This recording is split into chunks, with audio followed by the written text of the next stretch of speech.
আজকে আমি বানিয়েছি এই যে দেখেন ব্রেড চিকেন পাকোড়া। এই পাকোড়াটা ছোট থেকে বড় সবাই খেতে পছন্দ করে।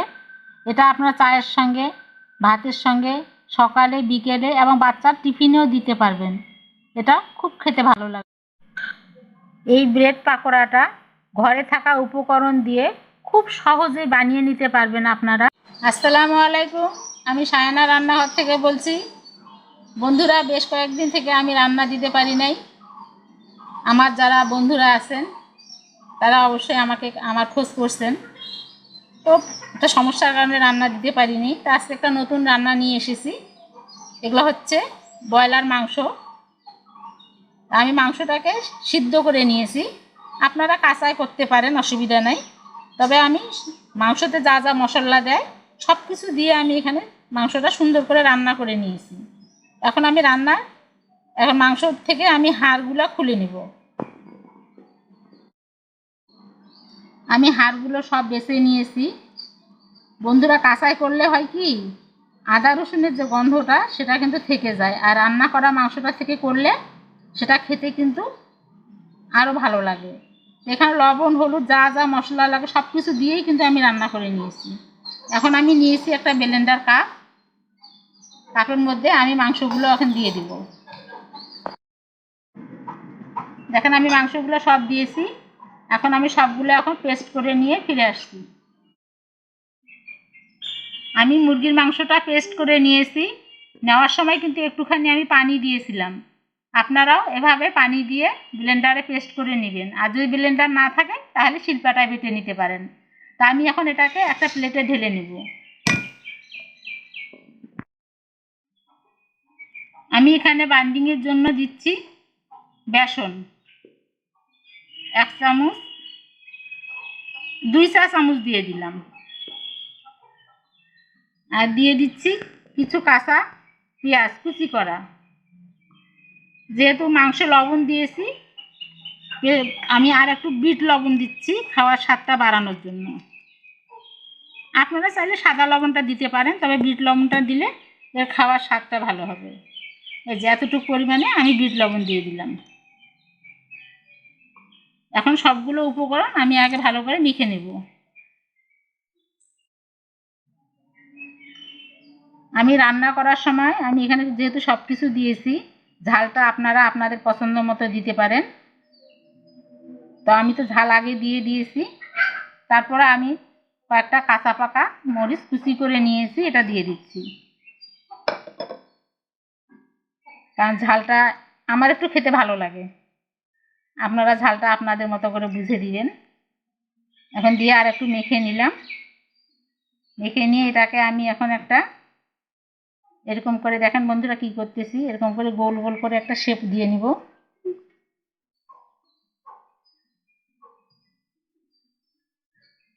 এই যে এরকম করে বানিয়ে নিচ্ছি।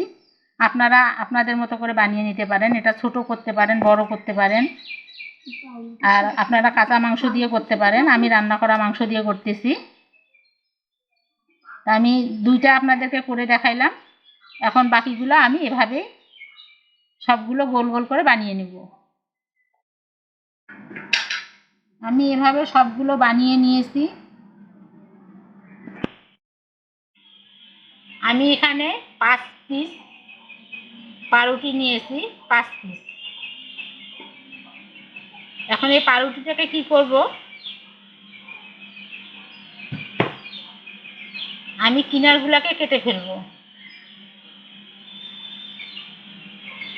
কারণ সাইডগুলো দিলে এই রেসিপিটা ভালো হবে না।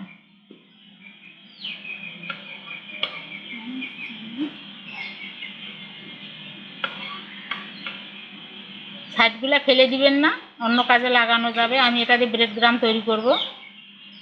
আমি হয়তো আপনাদেরকেও অনেক ভিডিও দেখাইছি, এটা আপনারা চাইলে দেখে নিতে পারেন আমি কিভাবে করতেছি। দেখেন এভাবে লম্বা লম্বা করে কেটে নিলাম।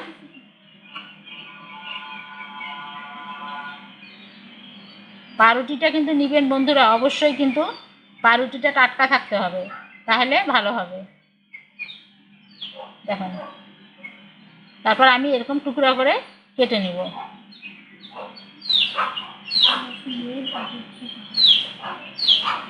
এই যে এটা এরকম ছোট ছোট করে টুকরো করে এখন আমি সবগুলো পাউরুটি পিস কেটে নিব।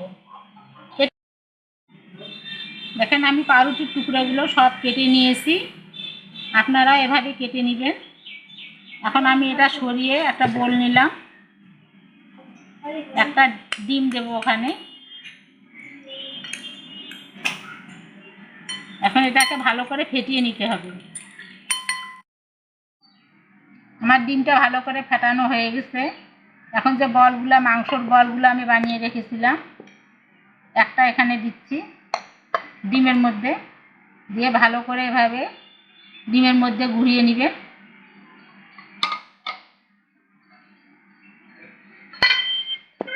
এই যে পাউরুটির টুকরোগুলো আছে এর মধ্যে দিয়ে এটাকে ভালো করে কোট করে নিতে হবে। আমি যেভাবে কোট করতেছি দেখেন, ঘুরিয়ে ঘুরিয়ে এভাবে কোট করে নিতে হবে, বেশি চাপ দেওয়া যাবে না। ডিমটা থাকার কারণে আপনার পাউরুটিগুলো এমনি আপনার বলের গায়ে লেগে যাবে।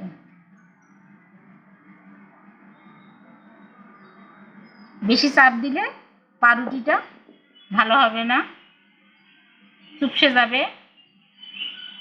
দেখেন আমি একটা করে নিয়েছি, আপনাদের সুবিধার জন্য আমি আর একটা করে দেখাচ্ছি। এটা আমার হয়ে গেছে। এখন আর একটা আমি ডিমের মধ্যে দিয়ে দিলাম বল। অবশ্যই ডিমের মধ্যে ভালো করে বলটাকে ঘোরাতে হবে যাতে চতুর্দিকে ডিমটা আপনার লাগে। এখন পাউরুটির মধ্যে দিয়ে দিলাম, দিয়ে এভাবে ভালো সুন্দর করে কোট করে নিতে হবে।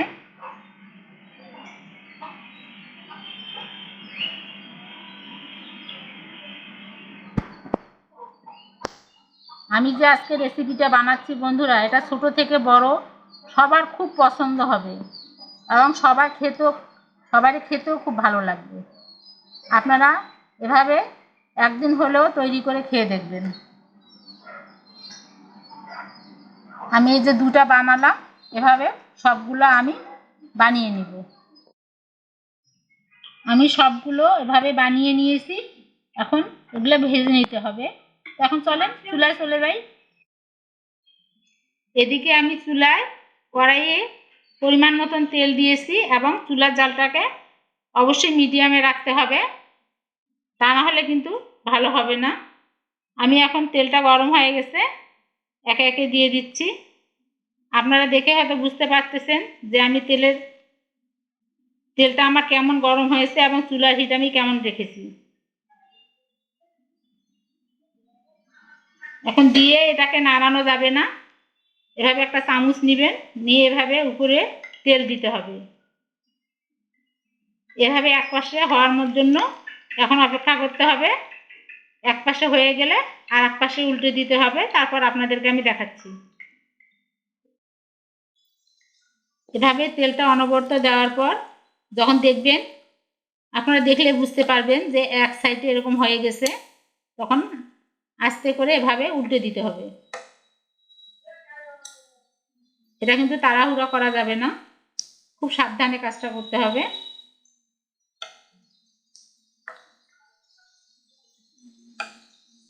দেখেন নিচের দিকে কত সুন্দর একটা কালার চলে আসছে।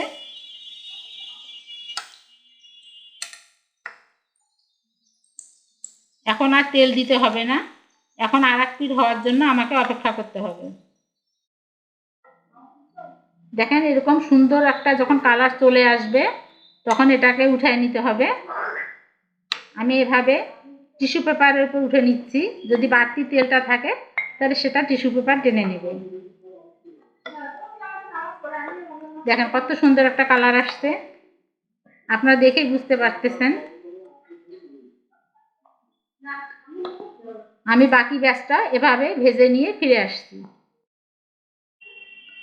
আমার সবগুলো ভাজা হয়ে গেছে, আমি নিয়ে এসেছি।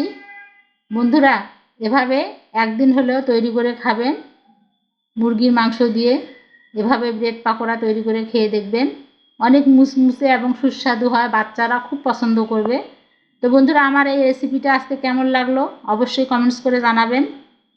আর ফেসবুক থেকে দেখে থাকলে আমার পেজটাকে লাইক অথবা ফলো করে দিবেন। ইউটিউব থেকে দেখে থাকলে আমার এই ছোট্ট চ্যানেলটাকে সাবস্ক্রাইব করে দিবেন। আজকের মতো আল্লাহ হাফেজ।